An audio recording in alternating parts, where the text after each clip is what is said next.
Hi అండి, ఎలా ఉన్నారు? బాగున్నారా? నేను చాలా బాగున్నానండి. మీరు కూడా బాగుండాలని మనస్ఫూర్తిగా కోరుకుంటున్నాను. ఇది మా ఈవినింగ్ వ్లాగ్ అండి. చక్కగా ప్రకృతితో మమేకమై ఇంటి పనులన్నీ చేసుకుంటూ ఈ వ్లాగ్ చేస్తున్నాను. ఇంకా డిఫరెంట్ టాపిక్ అయితే ఈరోజు మీతో డిస్కషన్ చేయాలని అయితే ఈ వీడియో చేస్తున్నానండి. నా మనసుకి కూడా చాలా బాధ అనిపించింది. ఈ టాపిక్ మాట్లాడాలి అనిపించి మాట్లాడుతున్నాను. యాజ్ ఎ యూట్యూబర్గా ఇలాంటి టాపిక్స్ వచ్చినప్పుడు మనం ఆడవాళ్ళము తప్పకుండా రియాక్ట్ అవ్వాలి, మాట్లాడాలి అని నా ఉద్దేశము. అందుకోసమే ఈ టాపిక్ మాట్లాడుతున్నాను. ఈ టాపిక్ పూర్తి వరకు విని మీ అభిప్రాయాలని తప్పకుండా షేర్ చేయండి కామెంట్ రూపంలో. ఎందుకోసం అంటే సమాజంలో మనకు విలువైన గౌరవం ఉంది, విలువైన వ్యక్తిత్వం ఉండాలి. ఆడవాళ్ళలాగా మనము ఎలాగా ఒకప్పుడు ఆడవాళ్ళని చులకన చేశారు, సమానత్వం లేదు అని బాధ ఉండేది. ఇప్పుడు సమానత్వము యాజ్ యూజువల్గా మనం సాధించినట్లే అనిపిస్తుంది. కానీ ఈ సమానత్వము సాధించి ఏం ఒరిగింది అనిపిస్తుంది. కొన్ని సంఘటనలు చూస్తుంటే ఆడపిల్లల విషయంలో చాలా ఘోరమైన వార్తలు విన్నప్పుడు నా మనసుకి చాలా బాధ అనిపిస్తుంది. ఈ సమానత్వము అసలు సాధించినట్ల? ఈ సమానత్వం సాధించడం వల్ల ఏం కోల్పోయాము? ఎంత అంటే ఒకప్పుడు ఎలాగుండేదంటే, ఒకప్పుడు ఆడపిల్లని చదివించాలి అన్నా, ఆడపిల్లని బయటికి పంపాలన్నా ప్రతి ఒక్క విషయంలో ఆలోచించేవాళ్ళు. ఆడపిల్లలకి ఎందుకు ఇవన్నీ అనుకునేవాళ్ళు. కానీ ఇప్పుడు అలా లేదు. సమాజంలో, సొసైటీలో తల్లిదండ్రులు మారారు, సొసైటీ మారింది, సమానత్వమైన హక్కులు కల్పించింది. కానీ సమానత్వమైన చదువు కూడా కల్పించారు.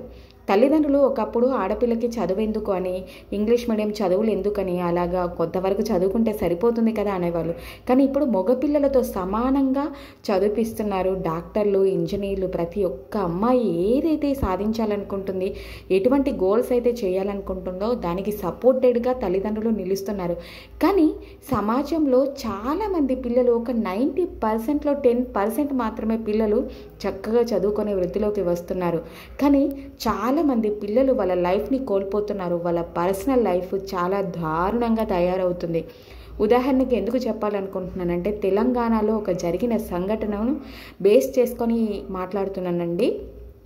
తెలంగాణలో ఇంకా ఆదిలాబాద్ డిస్టిక్ బైన్సాకి చెందిన ఒక అమ్మాయి ఇన్స్టాగ్రామ్లో ఒక అబ్బాయికి పరిచయం అయింది.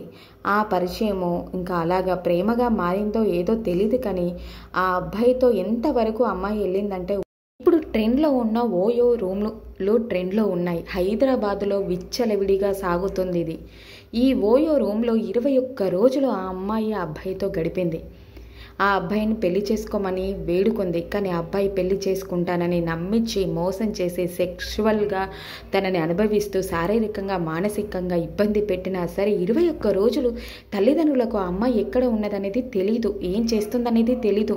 చివరిగా ఆ అమ్మాయి ఇంకా ఎన్నిసార్లు చెప్పినా సరే అబ్బాయి పెళ్లి చేసుకోవట్లేదు, చాలా ఇబ్బంది పెడుతున్నారు, శారీరకంగా సెక్షువల్గా చాలా ఇబ్బంది పడి అనుభవించి 21 రోజుల తర్వాత తల్లిదండ్రులకు ఫోన్ చేసి పలానా చోట ఉన్నాను, నేను ఇలాంటి పరిస్థితిలో ఉన్నాను అంటే ఆ తల్లిదండ్రులు పోలీసుల ద్వారా ఇన్ఫర్మేషన్ ఇస్తే ఆ అమ్మాయిని బయటికి తీసుకురావడం జరిగింది. ఎంత అమానుషంగా ఉంది, ఎంత దారుణంగా ఉంది. ఆ అమ్మాయిని కన్నా తల్లిదండ్రులు ఎంత బాధపడుతున్నారు. అసలు ఇవన్నీ ఎందుకు జరుగుతున్నాయి? ఒకప్పుడు తల్లి చదువుకోకపోయినా కూడా రెస్పాన్సిబిలిటీగా ఉండేదండి. ఏ మాటకు ఆ మాటే. అమ్మకి చదువు రాకపోయినా అమ్మ పిల్లలను ఎంత బాగా పెంచిందో అంత బాగా పెంచారండి తల్లిదండ్రులు. బాధ్యతతో పెంచారు. 15 సంవత్సరాల వరకు వాళ్ళ బాధ్యతని, కర్తవ్యాన్ని ధర్మంగా నిర్వర్తించారు. ఏది మంచి ఏది చెడు అని చెప్పగలిగే అవగాహన, ఆలోచన తల్లిదండ్రులకు ఉండేది, తల్లికి ఉండేది. చదువుతో ఇవన్నీ వస్తాయని అసలు అనుకోకూడదు. అనుభవం కావాలి, పిల్లలు, బాధ్యత కావాలి. బాధ్యత ఉత్తమమైన లైఫ్ ఉంటే తప్పకుండా ఆ తల్లి ఎలాగ నడవడుతుందంటే పిల్లలని చక్కగా పెంచుకుంటుంది. అంతే కదా. ఒకప్పుడు తల్లిదండ్రులు ఇలాగే ఉన్నారు కదా. 9 గంటల వరకు ఒక అమ్మాయి ఇంటికి రాలేదు అంటే ఆ తల్లి ఎన్ని క్వశ్చన్స్ వేసేదో. ఏంటి, ఏమైంది, ఫ్రెండ్స్ ఎలాగున్నారు, ఎవరు ఎలాగున్నారు, ఇంట్లో ఎలాగుంది, తన ప్రవర్తన ఎలాగుంది, తను ఏం చేస్తుంది, ప్రతి ఒక్క విషయము, ప్రతి ఒక్కటి అవగాహన ఉండేది తల్లికి. మార్పు అనేది తల్లికి మాత్రమే తెలుస్తుంది. అంతే కదా. ఇవాళ కాలంలో మనం ఎందుకు మర్చిపోతున్నాము? ఈ మార్పు అనేది ఎందుకు తెలుసుకోలేకపోతున్నాము? పిల్లలకి ఫ్రీడమ్ ఇవ్వడంలో అసలు తప్పు లేదు. కానీ ఆ ఫ్రీడము విచ్చలవిడితనంగా కాకుండా చూసుకోవాలి. ఫోన్స్ ఇవ్వాలి. కానీ ఏం చేస్తున్నారు? ఆ ఫ్రీడమ్ని ఎలాగ యూటిలైజ్ చేసుకుంటున్నారు అనేది మనం చూసుకోవాలా వద్దా? చూసుకోకపోతే ఇలాంటి దారుణాలే జరుగుతాయి. అలా అనేసి ఫ్రీడమ్ ఇస్తే ఎలాగ పాడైపోతారని మడిగట్టుకు కూర్చొని ఒక రూమ్లో బంధించి ఎప్పుడూ ఏదో ఒక రకంగా వాళ్ళని ఈ సొసైటీకి తగ్గట్టుగా మార్చకుండా ఉండకుండా ఇంకా కట్టి పడేస్తూ ఉండడం కాదు, ఫ్రీడమ్ ఇస్తూ ఆ ఫ్రీడమ్ని వాళ్ళు ఎలాగ యూజ్ చేసుకుంటున్నారు ఒక గంట కనిపెట్టుకుంటూ ఉండాలి. ఫోన్స్ చేతికి ఇవ్వాలి. ఆ ఫోన్స్ ఎలాగున్నారు, ఎలా వాడుతున్నారు, ఏం చేస్తున్నారు, టైంకి వస్తున్నారు. పలానా 10 గంటల వరకు ఒక అమ్మాయి కానీ అబ్బాయి కానీ రాలేదంటే క్వశ్చన్ వేయాల్సిందే. ఏం చేస్తున్నారు, ఎక్కడికి వెళ్తున్నారు? ఇప్పుడు ఏమైపోయిందంటే 10వ తరగతి వరకు పెంచడం అంతే. తర్వాత ఇంటర్మీడియట్, తర్వాత బయటనే హాస్టల్లోనే చదవడము, హాస్టల్లోనే ఉండడము, వాళ్ళు ఏం చేస్తున్నారో తెలీదు, కంటికి కనపడకుండా ఉండడము. ఇంటర్మీడియట్ ఆ వయసు ఎలాంటి వయసు? మార్పు చెందే వయసు. శరీరంలో మార్పులు వస్తుంది, మనసులో మార్పు వస్తుంది. అప్పుడు ఎవరితో పంచుకోవాలి? తల్లిదండ్రులతో పిల్లలు పంచుకోవాలి. తల్లిదండ్రులు దగ్గరగా ఉండి ప్రతిదీ వివరించాలి, చెప్పాలి. వయసు వస్తున్నప్పుడు పిల్లలకి ఏది ఎలా చేస్తున్నాము, ఏం చేస్తున్నాము అనేది తెలీదు. వాళ్ళ లోకంలో వాళ్ళు ఉంటున్నారు, మన లోకంలో మనం ఉంటున్నాము. ఎంత చదువుకొని ఏం లాభం? ప్రతి ఒక్క ఇంటిలో గ్రాడ్యుయేషన్ చేసిన తల్లిదండ్రులు ఉంటుంది, కానీ టైం దొరకట్లేదు, ఏమీ దొరకట్లేదు. అన్నీ అందుబాటులో ఉంటున్నాయి, కానీ ఎందుకు మనం కూడా కేటాయించట్లేదు మన పిల్లలకి టైంని? ఏమన్నంటే స్కూల్స్, టీచర్స్కి కూడా ఒకప్పుడు టీచర్ని ప్రశ్నించేది తల్లి. ఇంకా ఎలాగుండేదంటే భయం ఉండేది.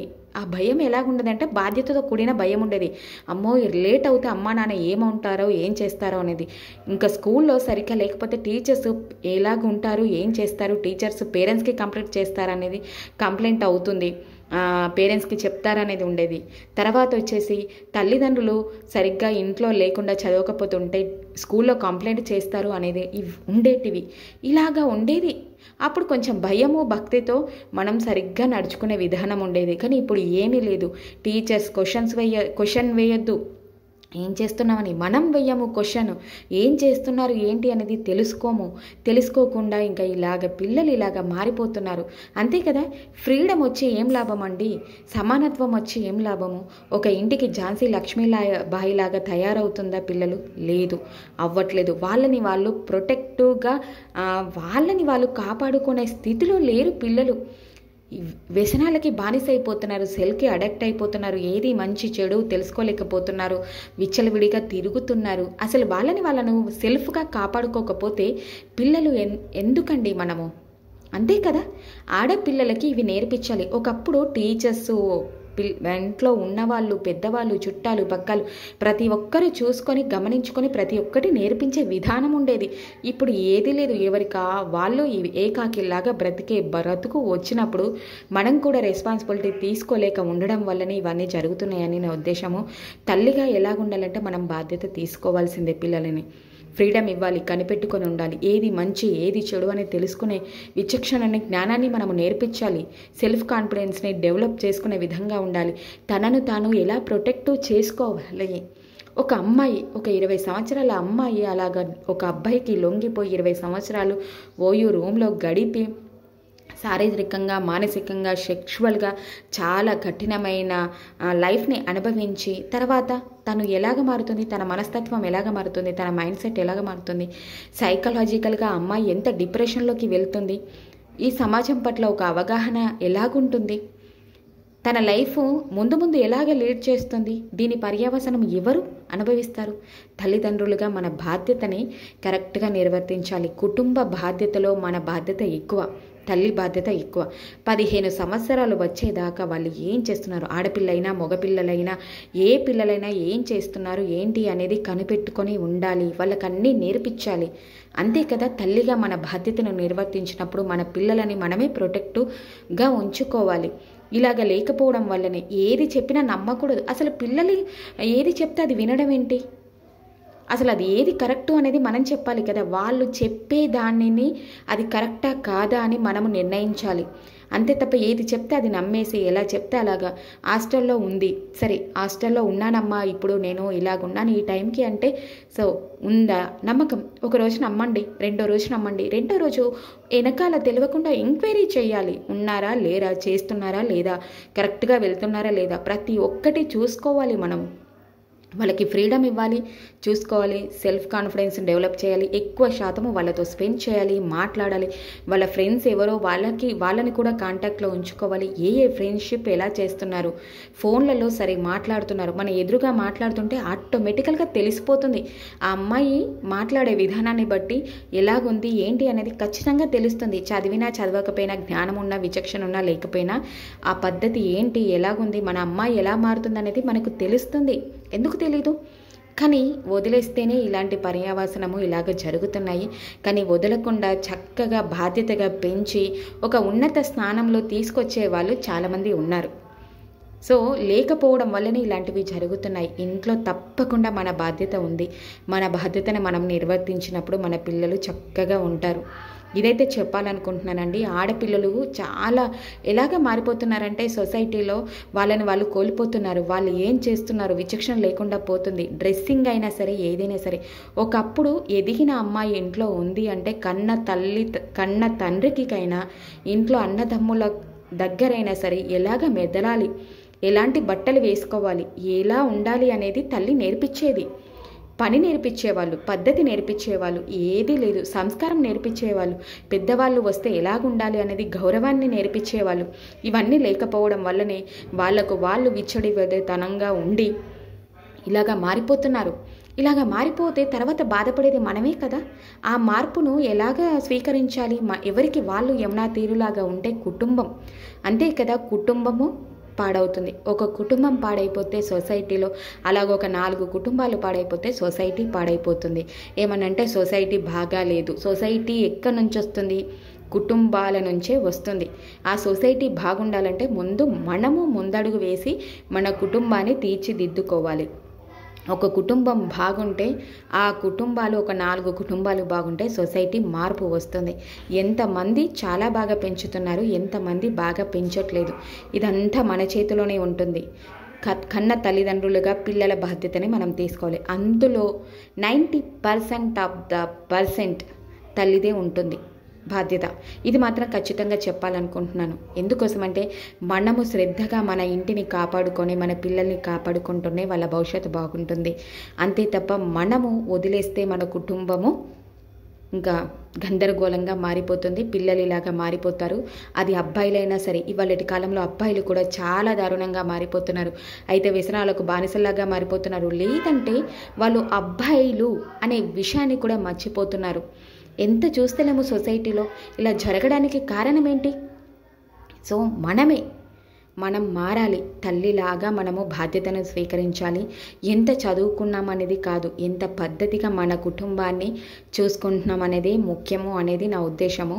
ఎందుకోసమంటే ఒకప్పుడు తల్లిదండ్రులు బాధ్యతాయుతంగా ఉన్నారు, విలువలతోటి ఉన్నారు, విలువలతోటి కుటుంబాన్ని నడిపించారు. కాబట్టి విలువలతో కూడిన పిల్లలని భవిష్యత్ తరాలకు అందించారు. మనం కూడా అలాగే మారాలి. భవిష్యత్ ఏమైపోతుందనే భయం వస్తుంది. ఆడపిల్లల్లాగా ఉండట్లేదు, అబ్బాయిలాగా ఉండట్లేదు. రేపు పర్యావసనం ఎలాగ మారుతుంది? సొసైటీలో బాధ్యత మనమే స్వీకరించాలి కదా. ఒకప్పుడు చదువుకోకపోయినా మన దేశము స్వతంత్రాన్ని కోల్పోయింది అని తెలిసిన ప్రతి ఒక్క మహిళ మన దేశ స్వతంత్రం కోసము పోరాటం చేసింది. అదేవిధంగా ఇప్పుడు ప్రతి ఒక్క తల్లి తన పిల్లలని కాపాడుకోవాలి. తన సొసైటీలో తన కుటుంబాన్ని ఒక పద్ధతిగా నిలబెట్టుకున్నప్పుడే, బాధ్యతతో ఉన్నప్పుడే మన సొసైటీలో మన పిల్లల భవిష్యత్తుని మనం కాపాడుకునే వాళ్ళం అవుతాము అని చెప్పాలనుకుంటున్నానండి. ఎందుకంటే చూస్తున్నాను సొసైటీలో చాలామంది పిల్లల్ని చూస్తున్నాను. చాలా బాధ అనిపిస్తుంది. ఇంకొక విధంగా చెప్పాలంటే మామూలుగా మాకు దగ్గర వాళ్ళలో కూడా పిల్లలు ఇలా మారిపోతున్నారు, ఇది పద్ధతి కాదు అని చెప్పిన వాళ్ళే మీకేం తెలుసులే, మీరేం పట్టించుకోకండి, అంతేలే ఇంతేలే అన్న వాళ్ళు కూడా ఉన్నారు. అందుకే అలాగ కాదండి. ఒక అమ్మాయి బాగా ఉండాలని ప్రతి ఒక్కరూ కోరుకుంటారు. లేదు అమ్మాయిలో ఏదైనా ప్రాబ్లం ఉంది అని ఎవరైనా చెప్పినప్పుడు కనిపెట్టండి, చూడండి, ఆలోచించండి. ముందు ఏమీ అనకండి. వేరే వాళ్ళ ముందు మీరు మీ అమ్మాయిని చులకన చేసి మాట్లాడకండి. కాకపోతే మీరు వెనకాల జరుగుతున్నది ఏంటి, ఎలాగుంది, సో ఇలాగ చెప్తున్నారు, వాళ్ళు అలాగ చెప్తున్నారంటే ఏదో జరుగుతుంది అని తెలుసుకోండి. ముందుగా తెలుసుకోవాలి. ప్రతిదీ చెక్ చేయాలి, ప్రతిదీ బాధ్యతతో ఉండాలి, ఫ్రీడమ్ ఇవ్వాలి. ఆ ఫ్రీడమ్ ఎలాగుండాలంటే ఇలాగ వ్యసనాలతో కూడిన ఫ్రీడమ్ కాకుండా బాధ్యతతో కూడిన ఫ్రీడమ్ ఉన్నప్పుడు చక్కగా పిల్లలు భవిష్యత్తు చాలా బాగుంటుంది, అందులో ఆడపిల్లల భవిష్యత్తు బాగుండాలి అని ప్రతి ఒక్క తల్లి కోరుకుంటుంది. నేను కూడా కోరుకుంటున్నాను కాబట్టి ఈ వీడియో చేస్తున్నానండి. చాలా బాధ అనిపిస్తుంది. ఆ అమ్మాయి శారీరకంగా మానసికంగా ఎంత కోల్పోయింది, ఎంత అంటే ఏంటి దీనికి జరగడానికి. హాస్టల్లో ఉండడము, 10వ తరగతి అయిపోయిన తర్వాత కూడా 10వ తరగతి కంటే ముందే హాస్టల్లో వేస్తున్నాము, వాళ్ళని ఏమీ చూడట్లేదు, వాళ్ళకి ఎవరు రెస్పాన్సిబిలిటీగా చెప్పేవాళ్ళు ఎవరూ లేరు. టీచర్స్ లేక, అటు పేరెంట్స్ లేక, ఎవరో ఒకరు ఏదో ఒక రకంగా ఒక మాయలో పడిపోయి వాళ్ళ లైఫ్ని వాళ్ళు కోల్పోతున్నారు. అలా కాదు, నేను ఒకటే అనుకుంటున్నాను, ఇంటర్మీడియట్ వరకు ప్రతి పిల్ల ఇంట్లోనే ఉండి చదువుకోలే. ప్రతి పిల్లలు తల్లిదండ్రుల సంరక్షణలో పెరిగినప్పుడు మాత్రమే ఈ సొసైటీలో పిల్లలు చక్కగా పెరుగుతారు. ఎందుకంటే అది మార్పుతో చెందిన వయసు.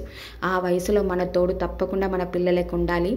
ఇంకా అలా ఉంటేనే పిల్లలు బాగుంటారు అనేది నా ఉద్దేశం అండి. మగపిల్లలైనా ఆడపిల్లలైనా ఈ విషయంలో అయితే తప్పకుండా ఆలోచించండి. ఇంకా ఈ టాపిక్ మాట్లాడడానికి కారణం అయితే ఒకటే, బాధ అనిపించింది. ఆడపిల్లలు కొద్దిగా మారాలి, ప్రతి తల్లి మారాలి, మనము మన పిల్లల్ని చూసుకోవాలి, బాధ్యతతో ఉండాలి. తర్వాత ఇంకా ఏంటంటే కోల్పోయిన తర్వాత అందేదో అంటారు కదా, చేతులు కాలిన తర్వాత ఆకులు పట్టుకుంటే లాభం లేదు. కోల్పోక ముందే మనము ముందు జాగ్రత్తగా మన కుటుంబాన్ని మన పిల్లల్ని కాపాడుకోవాలనే ఉద్దేశం కొద్దీ ఈ వీడియో చేస్తున్నానండి. ఇంకా ఈ వీడియో మీకు ఎలా కనిపించిందో తప్పకుండా కామెంట్ బాక్స్లో మీ అభిప్రాయాలను తప్పకుండా షేర్ చేయండి. ఇంకా విలువైన అభిప్రాయాలు షేర్ చేయడం ద్వారా ఏంటంటే నలుగురికి తెలుస్తుంది, మార్పు మొదలవుతుంది. ఒక్కరు మారినా సరే, ఒక్కరు ఆలోచించినా సరే దానివల్ల ఏమవుతుందంటే ఒక ఆడపిల్ల బాగుపడుతుంది, ఒక కుటుంబం బాగుపడుతుంది. అంతే కదా. సో మన పిల్లలు ఏం చేస్తున్నారు ఏంటి అనేది మనము తప్పకుండా చూసుకోవాలి, కనిపెట్టుకొని ఉండాలి, చదువులో హెల్ప్ చేయాలి, స్నేహితురాలిగా ఉండాలి అంటారు. కన్న తల్లి వయసు వచ్చిన పిల్లలతో స్నేహితురాలుగా ఉంటే తప్పకుండా వాళ్ళకి ఏ పోత వచ్చినా ఏ కష్టం వచ్చినా మనకు చెప్పుకునే విధంగా మనము ఉండాలి.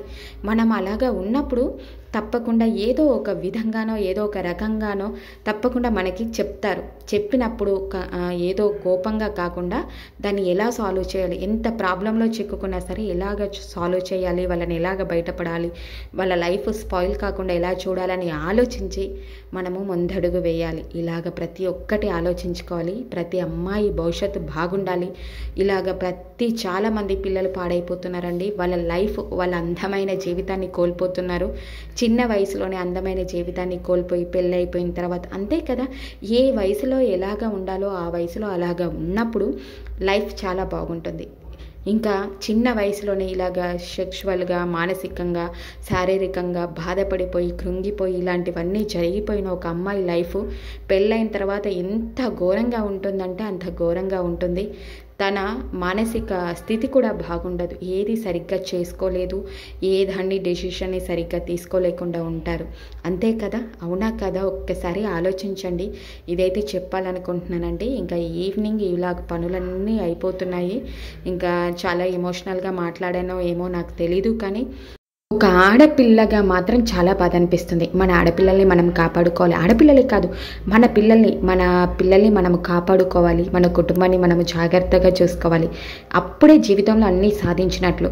ఒక జీవితానికి సార్థకత చేకూర్చేది ఏదంటే మన కుటుంబము, విలువలతో కూడిన కుటుంబాన్ని నిలబెట్టుకున్నప్పుడు మన లైఫ్లో అన్నీ అచీవ్మెంట్ చేసినట్టే. అంతే తప్ప మనము గోల్స్ అంటే జాబ్ చేయడము, ఏదో చేయడము, డబ్బులు సంపాదించి గొప్పగా స్టేటస్ సంపాదించడం కాదు.